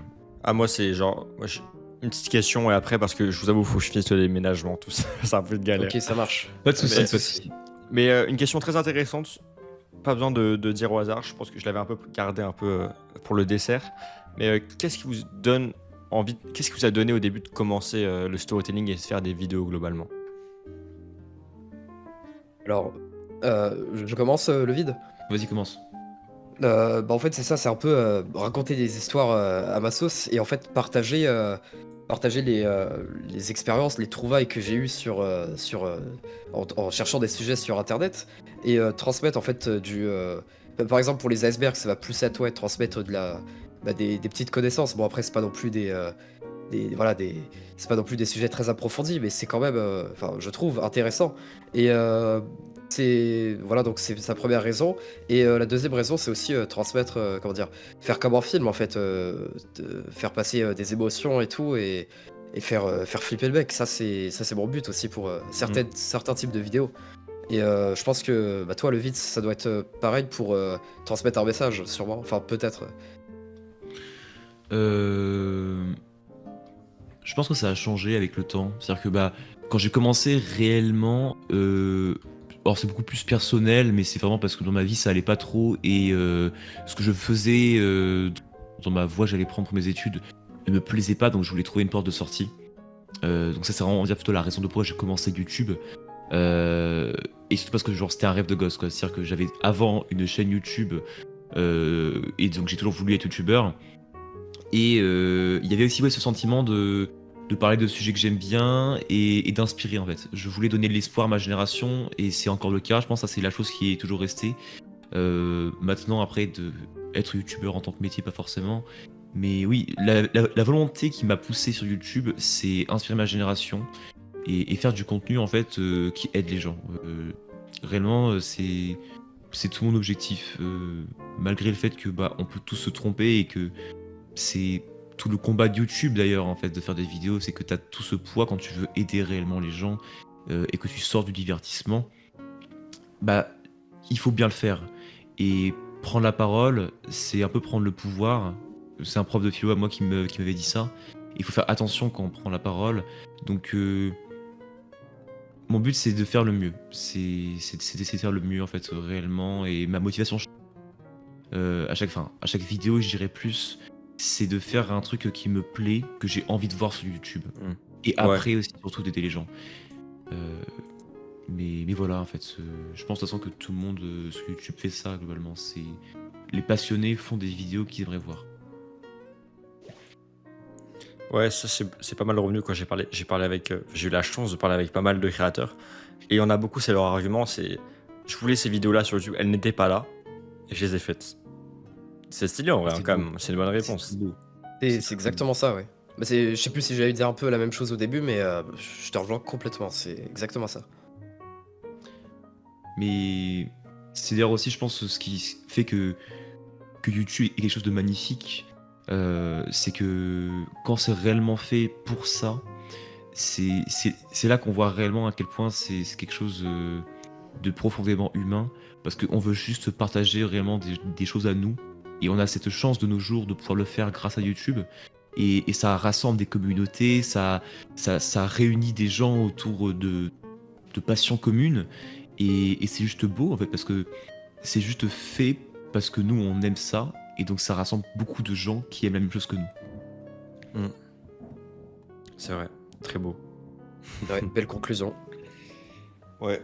Si je devais répondre à la question pour ma part, pourquoi j'ai commencé les vidéos, je pense que c'est pas du tout comme vous.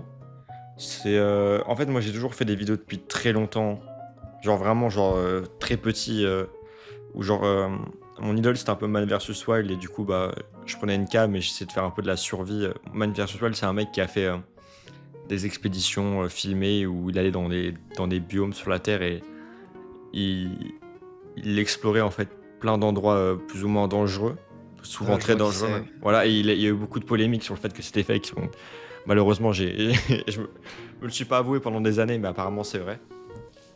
Et du coup, je voulais faire un peu comme lui, donc filmer des vidéos, des petites trouvailles de survie, comment durcir un bâton. Bah en fait, faut le passer à la flamme dans un feu de bois ou, enfin voilà, des trucs de con. Faire des abris en A pour survivre et tout. Et je mettais ça sur YouTube au début. Et, euh, et avec le temps, je suis plus devenu consommateur. Et puis, il y a quelques années, je suis revenu avec des petites vidéos sur la création de jeux vidéo et machin. Et en fait, je sais pas, je pense que ça m'a toujours animé en fait de faire des vidéos. Et pas spécialement parce que j'avais envie de voir ces vidéos-là. Parce qu'en vrai, moi, je me suis toujours dit que c'est les vidéos que je faisais, bah, enfin, pas jusqu'à il y a un an où je me suis vraiment professionnalisé et j'étais content de voir ces vidéos-là sur YouTube. Mais genre, quand tu commences, tu te dis pas, ah bah en fait, enfin, tu peux te dire, il y a plein d'autres créateurs qui font un contenu incroyable. Pourquoi moi j'aurais besoin de voir cette vidéo-là alors qu'il y a des gens qui font mieux. Donc moi, je me disais pas trop, j'ai envie de voir mes vidéos. Et juste parce que ça Ok. m'animait en fait. Et que j'ai aussi envie de laisser une trace un peu euh, de mon passage sur Terre. Parce que ça, être créatif en soi, c'est que tu as envie un peu de laisser une trace aussi. Et de Mm. faire découvrir un peu ce qui t'anime aux gens. De partager des histoires. C'est surtout le côté histoire un peu conteur qui m'a plu. En plus, toi, ce qui est bien, c'est que bah, tes vidéos là qui parlent de sport, c'est très inspirant pour, je pense, beaucoup de gens. Ils peuvent se dire, ah ouais, attends, ce mec-là, il a fait un marathon sur toute l'Afrique. Mhm. Enfin, un marathon. Une tonne de marathon. Ouais. Mais moi, j'ai aussi envie de faire ça, quoi. C'est-à-dire que il y a ce côté aussi, oui, je pense, de partager sa passion, en fait. Ouais, ouais, bien sûr. Mm. Ça, c'est cool. En fait, c'est pour ça que j'ai choisi vraiment des personnes un peu qui font un contenu différent. C'est, on a chacun un peu nos raisons de le faire. Et souvent, nos raisons, elles se retrouvent dans la niche qu'on a choisie, en fait. Ouais. Ce qui est vraiment cool. Toi, par C'est sûr exemple, que toi, Vas-y, vas-y. ouais, je t'ai un peu coupé, mais le vide, toi, il y a des gens qui vont voir tes vidéos et qui vont avoir une autre vision de la vie. Enfin, en vrai, c'est un impact de fou. Genre, ça se trouve, il y a des gens, tu vas leur insuffler un peu une idée, ou plutôt une piste de réflexion, parce que insuffler une idée, ça serait plus du bourrage de crâne ou de. Enfin, je sais pas, mais tu leur mets des pistes de réflexion, tu leur insuffles des idées, et ça va peut-être les marquer à vie, et ils vont se dire, ah mais ok, c'est ultra intéressant de penser ça comme ça, ce sujet, je le vois maintenant comme ça. Et du coup, ça correspond bien à ta vision de pourquoi tu as commencé, dans le sens où tu as envie aussi de. Attends, tu disais quoi? Tu as envie D'aider les gens. Ouais, d'aider les gens, ouais, exactement.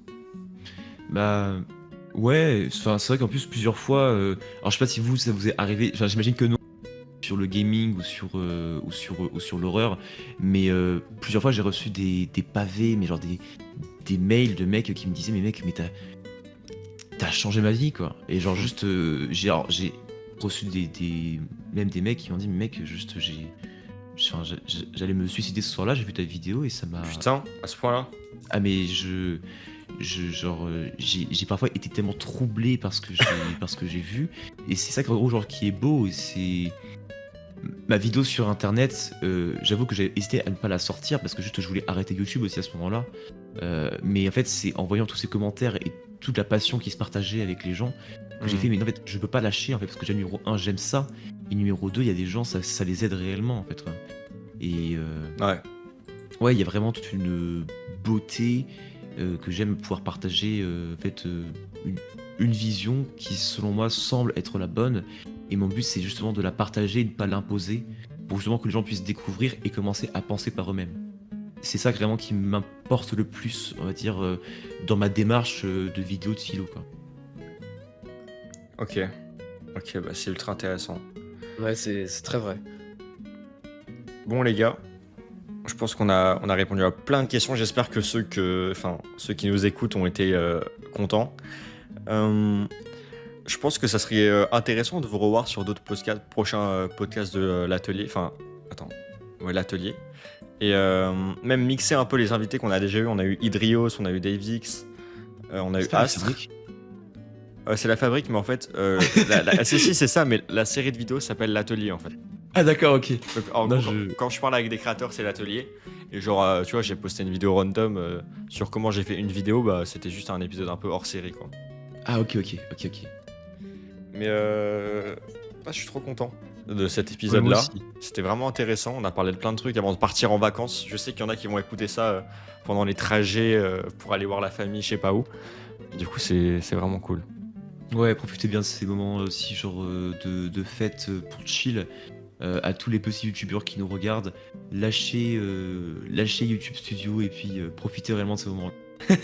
Non, Et vraiment. d'ailleurs, à nous aussi, faut lâcher YouTube Studio. Ah, mais tu sais que Ouais, frérot, c'est vrai. je me suis dit, vas-y, là, pendant les vacances, je débranche. Hein. Genre, je regarde pas les mails, alors que pourtant j'ai 2 OP de prévus. Je t'avoue, c'est une galère immense parce qu'il y a. Attends. Est-ce que mon agent va me tuer si j'ai des OP? Mais en tout cas, c'est des gros colis qu'il faut réceptionner. Et donc, c'est une galère avec les livreurs. Littéralement, l'autre jour, j'étais en appel avec mon daron pour qu'il aille récupérer parce que le livreur m'avait appelé en même temps, alors que c'était à Paris et que moi j'habite en France. En Espagne, pardon.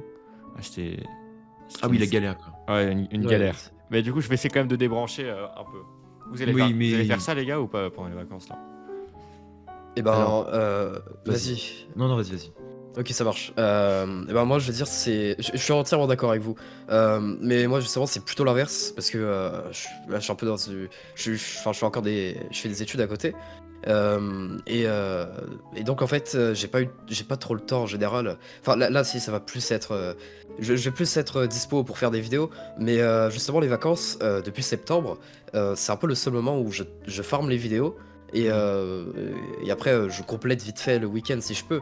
Mais, euh, mais c'est plutôt, non, c'est plutôt quand je poste une vidéo ou alors pendant les périodes scolaires où ouais, je vais surtout regarder YouTube Studio. Mais je suis d'accord avec vous, faut débrancher à un moment et faut pas penser qu'à ça, sinon ça te pollue la tête. Et voilà, donc pour l'instant, pendant les vacances, c'est plutôt là où je vais vraiment tryhard les vidéos parce que c'est un peu là où j'ai le plus de temps libre. Ouais, Mais ok. je comprends tout à fait votre point de vue et très probablement dans le futur, je serai comme vous. Parce que En toi, fait, j'avoue que.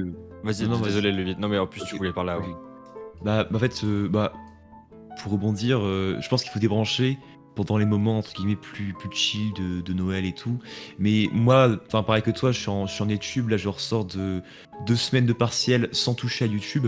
Aïe. Là, j'ai vraiment envie de me remettre Ça. tout et de passer vraiment ces 2 semaines-là à pouvoir lancer la fabrique, quoi, pour un peu reprendre le nom du podcast. quoi. Ouais, voilà. Mettre des vidéos dans le four. Exact. Exact, c'est ça. Let me cook. Ouais. Ah, moi, je vous avoue, c'est le contraire. Hein. Là, j'en peux plus. C'est mes premières vacances depuis l'été. Vraies vacances en mode. Donc, je vais vraiment les déco à fond. Hein. Passer du temps avec la famille et tout. Genre, vraiment, je vais tèche YouTube Studio, tu vois. Et il faut. Je pense que même en période normale, il faut le tège pour pas l'avoir tout le temps sur le téléphone et. Ouais, c'est vrai. Ouais, bien sûr. Faudrait peut-être même songer à le supprimer sur le téléphone, quoi, et juste le laisser sur PC et Ah checker ouais, de temps non. en temps. Ah, c'est horrible. C'est vrai que sur le téléphone, je pense que je vais l'enlever l'année prochaine. C'est pas gérable. Hein. Ouais, même moi. Bonne Mais résolution. Non, mais en fait, souvent, moi je le garde un peu, c'est mon prétexte. Quand tu sors une vidéo, t'as envie de voir un peu ce qu'il en est, et parfois t'es pas tout le temps sur le PC, mais du coup, ouais, c'est un peu malsain. Je préfère avoir en vrai, c'est un peu de la gratification différée, mais je préfère avoir la surprise de me dire, oh, ça a marché, ou bon, bah, on fait quoi, machin, ça m'a moins bien marché et tout. Allez, Ouais, c'est résolution de l'année, on enlève YouTube Studio l'année prochaine. Allez, let's go. La résolution de l'année, commencer à être régulier. Ça n'arrivera jamais. Ça n'arrivera jamais. Ça n'arrivera jamais. Tu vas décevoir tes abonnés qui écoutent peut-être, ça, ils vont dire putain. Ouais, mais à chaque fois. Sur mon serveur Discord, juste une petite parenthèse, j'ai un salon progression de la prochaine vidéo. Ça fait, je pense, 4 mois que, genre, en mode. Le truc. Je peux dire que même sur modifier à quel point j'avance sur la vidéo, je pas vraiment juste, je suis le pire de tous les youtubeurs en termes de communication et de régularité. Ouais, C'est horrible. après, le salon, peut-être d'une manière, ça te permet un peu de te forcer à finir ta vidéo, peut-être. Mais du coup, je modifie pas le salon, du coup, j'y touche pas. Du coup, ça sert à rien. Ah oui, C'est ok. juste une déception pour le monde entier. Mais les gars, vous, c'est quoi vos objectifs à long terme sur YouTube? Parce que de ce que j'ai cru comprendre, vous allez voir si j'ai bien deviné, Rumness, toi, t'as envie un peu d'en faire ton métier. C'est ça. Et toi, le vide, bah là, tu fais tes études de philo, si j'ai bien compris, et donc, bah, c'est pas ton objectif, ton main objectif de devenir youtubeur. Euh, Bah en fait, c'est que déjà, bon, c'est un sujet qui serait, je pense, digne d'une vidéo complète, hein, mais je pense que la vie ne doit pas être vue comme une case à aller dedans. Et youtubeur, je ne pourrais pas faire ça toute ma vie. Et même Mhm. si je le voulais, je pense que c'est pas réellement possible parce qu'à un moment, tu ne peux plus. Et moi, je fais réellement ça parce que juste je kiffe et j'aime aider les gens. C'est-à-dire que, bah, là, par exemple, j'ai parlé d'art à un moment, je mets de la musique, elle va être strike, je vais pas être monétisé. Ok, tiers, quoi, c'est pas grave, quoi. Ok. Donc, en faire mon métier, si pendant un moment je peux en faire peut-être 2-3 ans ou genre comme ça en parallèle, je peux aller voyager, faire un tour du monde et puis comme ça être complètement délocalisé parce que YouTube, je peux faire ça vraiment de n'importe où. Ouais. Bah, c'est sûr que ce serait vraiment kiffant. Après, c'est plus pour moi une expérience humaine, pour me construire que réellement une voie où je vais aller m'enfermer dedans. Ok, je vois. C'est intéressant. Très bonne vision. Tu sais que c'est rare hein, d'avoir une vision comme ça, hein. Franchement, c'est. Mes parents auraient bien aimé voulu entendre cette vision, je pense. Oui, parce que toi, tu fais YouTube intégralement. Ouais, ouais, ouais, de fou. J'ai Ah oui, ok, bah, j'ai tout lâché pour ça, ouais. ah bah, c'est pour ça aussi que toi, c'est l'inverse de nous par rapport aux vacances. Toi, pour le coup, les vacances, Exactement, c'est exactement. vraiment le Ah moment où tu te mec, reposes. j'en peux plus, je vais tout lâcher. Là, en plus, vraiment, j'ai planifié un peu les nouveaux sujets. J'ai vraiment pas mal d'idées pour l'année prochaine, donc je vais pouvoir les mûrir un peu pendant les vacances. Mais ouais, les vacances, c'est surtout les vacances de Noël avec la famille, on déconnecte quoi. J'avais fait Ça un va faire du truc, bien. ouais, j'avais fait un truc en plus. C'était pas des vacances, c'était une petite retraite un peu spirituelle euh, que j'avais faite sur une île entre septembre et maintenant, donc ça devait être en novembre, où j'étais parti sur une île en fait pendant 3-4 jours. Et je m'étais posé sans téléphone, sans rien, juste avec mon carnet de notes que je remplis au fil de l'année. Et je l'ai tout relu, j'ai mis tout ce que j'avais en tête à plat. Et en vrai, c'est ultra intéressant quand t'es un créateur de faire des retraites pour faire le point. Genre sans Ouais. simulation, sans rien. Bah, lâcher le coup, en fait. Encore une fois, bah, c'est d'ailleurs ça que moi que je fais de la maturation pour mes vidéos et que à un moment je les lâche. C'est Mm. que si t'es trop en fait dans le guidon, bah tu prends pas le temps en fait de t'arrêter pour contempler un peu le paysage, quoi. Exactement, ouais. Exactement. Et du coup, Romness, tu peux nous parler un peu tes projets un peu à long terme? C'est vrai que le vide a totalement raison sur le fait de ne pas se catégoriser sur le long terme. En plus, YouTube, tu vois, on sait pas combien de temps ça va exister. Alors, ok, ça marche depuis 15 ans, mais honnêtement, est-ce que on va tous rester 30 ans dedans à être monétisés et tout? Enfin, est-ce que nos envies vont pas changer? Ça, en fait, tu peux pas le savoir. Donc, c'est vrai que oui, ok, je veux vivre de YouTube, mais pour l'instant, tu vois, j'ai vraiment pas envie de faire que ça à 100%. Mais j'ai envie de quand même faire continuer mes études à côté pour déjà faire une sécurité, mais aussi pour me diversifier et voir du monde. Parce que l'avantage des études aussi, il y en a, ils seront pas d'accord, mais ça permet aussi de voir du monde Réel. et de voir Réel. des bonnes personnes. Donc le problème, c'est que quand t'es youtubeur, je pense, sur le plan social, tu vois du monde, ok, tu peux voir des youtubeurs, tu peux voir tes amis que tu avais Bof. rencontrés avant, mais ouais, voilà, encore ça dépend. Mais en tout cas, c'est sûr que tu verras jamais autant de monde que quand t'étais au lycée, quand t'étais en études. Et je pense que ça reste important. Et, euh, et voilà. Ouais, c'est vrai. Moi, je pense que un jour, je ferai un podcast sur ça, mais la solitude, quand t'es créateur, ça peut être. En fait, je pense que ça peut être un des piliers qui dit bah vas-y, t'arrêtes, c'est fini. C'est vrai. Wattefeld disait ça, les murs du feu. Je pense que ça en fait partie. Moi, par exemple, quand je suis arrivé en Espagne tout seul, que j'étais avec ma copine, etc., mais du coup, en vrai, j'étais tout seul parce que j'avais perdu un peu tous mes amis et tout. Bah, le temps de me refaire un cercle et de reparler à des gens, machin, bah, en vrai, pendant 2 mois, j'étais tout seul dans ma chambre, sur ma chaise, avec mon lit un peu miteux. Il me réveillait et genre, j'avais pas de place dans le sud. Enfin, j'étais en coloc et tout. Et en vrai, je voyais quasiment personne, tu vois. Et ça fait un peu vite cellule de prison. Et bon, c'était un sacrifice que j'ai pris, tu vois. J'en ai été conscient tout l'été, je savais que j'allais faire ça. Mais Ouais, c'est vrai que quand t'as les études, tu peux. Et même quand t'as les études, t'as déjà un planning en fait. Et du coup, les cases où tu travailles, bah, elles sont. Bah, où tu peux travailler sur YouTube, bah, t'as vraiment envie de travailler. Tu vois, quand t'es à temps plein, il y a plein de trucs qu'on te dit pas. En fait, bah, faire des vidéos, c'est un métier. Ça veut dire qu'il faut que tu te lèves le matin pour ça. Et c'est un peu comme, je sais pas, le coup de foudre pendant 3 mois, c'est une folie et tout. Et je dis pas que c'est pas forcément ça pour tout le monde, mais pendant 3 mois, c'est une dinguerie. Et après, tu vois un peu les petits vices du truc, les petits machins. Et quand tu choisis de mettre YouTube en métier, bah c'est un peu ça. J'en parle pour tous les petits créateurs qui nous regardent, même pour vous deux, parce qu'en vrai, j'ai un peu la chance d'avoir, je sais pas si c'est une chance, mais d'avoir ce retour-là que je peux apporter aux gens, de dire, mais en fait, YouTubeur, quand tu te catégorises en tant que c'est ton métier, il faut assumer plein de choses que tu n'avais pas forcément vu venir. D'ailleurs, j'ai fait une Ouais. vidéo sur ma chaîne principale qui fait 34 minutes où j'en parle un peu, donc n'hésitez pas à aller la voir, elle est sortie aujourd'hui. Autopub sur une autre chaîne, c'est fort quand même. On ira voir, on ira voir. Mais ouais, pour revenir sur ce que disait Rubnes avec les études, c'est vrai que bah, moi de base, je voulais justement faire année de césure et réellement arrêter pour après juste bah, focus YouTube. Et non, en fait, non, je me rends vraiment compte que bah il y a un intérêt de ouf parce que simplement déjà euh, la solitude du créateur, elle est importante parce que je pense que l'artiste doit être seul. C'est même pas moi qui dis ça, hein, c'est même Baudelaire, hein.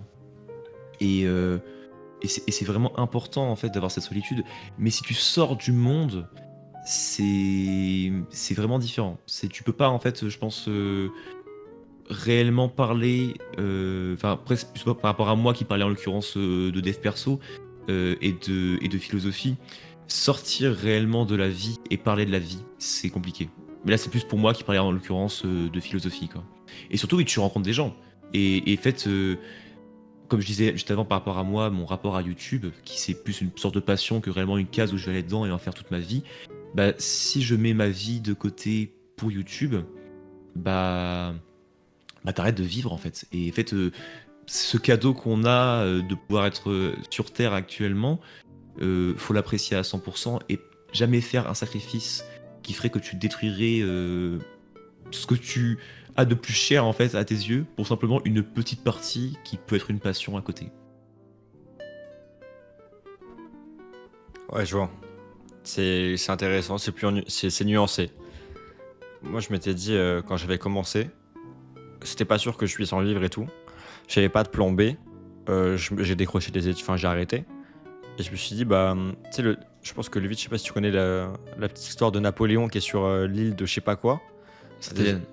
L'île Sainte-Hélène. Sainte-Hélène. Non, Ouais. non, non, non, c'est pas l'île où il a été exilé. Ah. Attends, je crois qu'il y a le Hmm. lave-vaisselle qui sonne. Ok, c'est bon. Tu laisseras, hein. Tu couperas ouais. pas Mais je dans coupe le rien, montage. authentique. je coupe rien, les gars, je coupe rien. Podcast authentique. Vraiment. C'est ça. Mais ouais, authentique, bon, pas au point que je vais quand même. Non, tranquille, je vais le laisser. Mais ce que je disais, en gros, Napoléon est sur une île et en fait, il a genre 100 000 hommes qui arrivent en face de lui et lui, il est 10 000 avec son armée. Et il dit à ses gars, bon bah les gars, on va brûler tous nos bateaux. Comme ça, on a une seule chance, c'est d'affronter l'ennemi. Et en fait, ces hommes se sont battus beaucoup plus, 10 fois plus fort en fait, et ils ont fini par gagner. Et du coup, en fait, c'est ça le fait d'avoir qu'un plan A, c'est qu'en fait, vu que tu sais que tu peux pas te raccrocher à quelque chose, et bah quand c'est dur, tu dis bon bah je peux pas me reposer là, faut que je continue parce que sinon je suis dans la merde. Ouais, mais si tu perds la bataille. Bah là, c'est vraiment la grosse merde par contre. Ça, c'est battu. C'est vraiment la merde. Et ça, c'est comme le disait Idrios dans le truc quand j'ai raconté cette anecdote, c'est un syndrome du sauveur. C'est qu'en fait, si tu perds la bataille, t'es dans la merde. Et là, je raconte ça, mais faut pas du tout faire comme moi. C'est une énorme connerie ce que j'ai fait en vrai. Oui, en plus, en soi, enfin, c'est pas une connerie, je pense que t'as quand même déjà un plutôt bon public, t'as quand même déjà pas mal d'abonnés, beaucoup plus que nous, et puis t'as quand même des sponsors. C'est pas non plus inconscient ce que t'as fait, c'est juste que bah là, ce que moi je voulais faire en l'occurrence, je pense que c'était beaucoup plus inconscient que de mettre une pause de 1 an, alors que j'avais peut-être 18 000 abonnés, quoi. Enfin, c'est déjà quand même beaucoup, mais tu peux pas en vivre. Faut juste être réfléchi. Si vraiment vous voulez en faire votre vie et que c'est réellement ce que vous aimez, faites-le. Ouais, je vois le délire. Très J'ai intéressant. si on pourrait être, je pense, un dernier conseil, en tout cas, enfin, mon dernier conseil, c'est avec tous les conseils que vous pourrez entendre sur YouTube, que ce soit de nous ou juste qu'importe, avant tout, ne vous laissez pas non plus influencer au point de changer toute votre méthode et perdre votre âme dans YouTube. Parce que beaucoup le font, mais si votre vie, vous voulez la consacrer à YouTube, c'est pas parce que moi j'ai dit en l'occurrence que c'est pas ce que je voulais faire qu'il faut que vous faites comme, enfin, que vous fassiez comme moi. Ouais, c'est vrai. Très Ouais, important, c'est les vrai. gars. Ça, oubliez pas de vraiment garder votre âme de créateur. Par exemple, moi, je sais que ce que j'ai fait et qui m'a changé un peu, c'est que je me dis, mais frérot, t'arrêtes de regarder les vidéos des autres, t'arrêtes de te comparer aux autres storytellers qui font du sport, tu t'en fous d'eux. Maintenant, tu crées comme si tu les connaissais pas et en fait, c'est là où t'es vraiment 100% toi-même et ça a plu sur certains projets. Je sais que ils m'ont dit, putain, là, c'est vraiment toi et l'eau, quoi. Il n'y a pas d'inspi de voix d'autres storytellers, machin, non, c'est les frérots, il est 100% de lui-même, c'est un créateur, il nous raconte l'histoire à sa manière, à sa sauce, et c'est pour ça qu'on aime. Parce qu'en fait, les gars, si vous êtes vous-même, personne pourra être mieux vous-même que vous-même, en fait. C'est-à-dire que vous n'avez aucune concurrence quand vous êtes vous-même. Ego, par exemple, tous les gens qui essaient de plagier sa voix, etc., etc., ils pourront jamais faire mieux que lui, en fait. Parce qu'ils pourront jamais être égaux. Euh, si vous êtes un créateur X, personne pourra être comme vous, parce que vous aurez votre propre patte, votre propre voix, votre propre intonation. Et voilà, n'essayez pas d'être les clones de quelqu'un d'autre, même si vous commencez YouTube et que vous vous dites, bon bah ça c'est cool, cette personne-là, elle fait comme ça, elle réussit, je vais la copier, comme disait Rumnes tout à l'heure. Faites pas ça, c'est une connerie en fait. Vous allez copier, mais après, vous allez soit avoir des pertes d'audience parce que les gens ils vont pas vous suivre pour vous, mais que pour vos sujets. Parce qu'en fait, vous allez copier quelqu'un d'autre, mais vous, ok, vous avez un bon sujet qui perce, on va vous suivre pour ça. Soit ça va un peu marcher parce que ce sera un peu une trade à un moment ou quoi. Toujours le truc de sujet, les gens vous suivent pas pour vous en fait. Une vidéo, c'est un transformateur, on va dire. Vous prenez des gens random qui ne vous concernent pas ni d'Adam ni d'Ève, ils vont regarder la vidéo, ils vont s'abonner à vous et vous allez avoir des abonnés plus ou moins fidèles. Et le but, c'est de conserver des abonnés fidèles et de créer une vraie communauté de gens motivés et passionnés. Review, il a 500 000 personnes, ou 600, je sais pas, mais qui sont vraiment là pour lui, c'est des fans. Et c'est comme ça qu'on se construit en fait. Et Rumley, je suis totalement d'accord avec toi. En fait, c'est une connerie de copier au début. Faut être soi-même. Et moi, on m'a bousillé le crâne avec copie ego, copie combo. C'est vrai. Et en plus, c'est faux. Soyez vous-même. Les gens vous aiment parce que vous êtes différent, pas parce que vous êtes comme les autres. Voilà, voilà. Ouais, c'est une super conclusion, ouais. Je sais pas si vous voulez rebondir dessus ou pas, Rubnes. Non, non, je pensais à un truc, mais j'ai oublié, donc Ok. c'est pas très grave. Non, c'est parce que bah, pour aller aussi dans ce sens-là, enfin, t'as entièrement raison sur le fait que bah, faut vraiment se démarquer, mais pas vraiment juste pour se démarquer, mais vraiment pour être soi-même. Et euh, la vérité, c'est que vous ne pouvez pas être autre chose que vous-même et que personne ne peut être vous-même. Alors assumez pleinement qui vous êtes dans vos défauts et vos qualités, parce que bah, comme on a pu, je pense, le dire sur tout le podcast, quand on a échangé, on a tous des manières différentes de voir YouTube, des difficultés, des facilités qui vont influencer la manière dont on va faire une vidéo, mais c'est vous en fait. Donc assumez-vous pleinement et vous allez faire quelque chose que les gens aimeront. Ouais. C'est ça. C'est pour Vous ça que c'est trouverez important votre de. niche, vous la trouverez. Bien sûr, vous avez totalement raison. C'est pour ça que c'est important aussi de pas tout déléguer. Enfin après, je pense qu'il y a deux camps. Il y a les, un peu, on va dire, pour catégoriser, même si j'aime pas faire ça, les artistes et un peu entre guillemets les usines. Enfin c'est très grossier hein, de catégoriser comme ça. Mais il y en a carrément, ils vont même plus utiliser leur voix en fait. C'est juste le mec, il va juste toucher toucher l'argent quoi. Et il va voir un monteur tout ça et c'est même plus lui qui fait la voix. Et je pense qu'à partir de là. Je pense que c'est triste quoi, parce que les gens ils savent même pas quitter et je pense voilà, c'est toujours important d'avoir de soit faire le montage, soit faire le script. Bon la voix, je pense quasiment tout le monde fait la voix, mais je connais des youtubeurs qui c'est même pas eux les titulaires de leur voix et c'est pour ça voilà, c'est toujours important de pas déléguer à 100%. Enfin en tout cas, je pense qu'on est tous les trois d'accord pour dire que le côté des artistes, c'est bah, t'es beaucoup plus épanoui. Oui, clairement. Bien sûr. Bon les gars, faut qu'on coupe là, ça fait 1h30 qu'on parle, on est des vrais pipelettes. Mais non, plus sérieusement, j'espère que le podcast vous aura plu. C'était super Euh, intéressant. Bonnes C'était vacances. génial. Merci. Ouais, c'est vrai que c'était ultra intéressant. On a parlé de plein de sujets cool. J'ai noté un peu les passages intéressants avec des timecodes comme ça, vous pourrez vous y retrouver. Ça va être cool. Euh, N'hésitez pas à partager le podcast à d'autres personnes, à d'autres créateurs. Et on se retrouve après les vacances avec de nouveaux invités et pour parler création de contenu et vidéos YouTube. Ciao tout le monde. À Salut, bientôt. salut.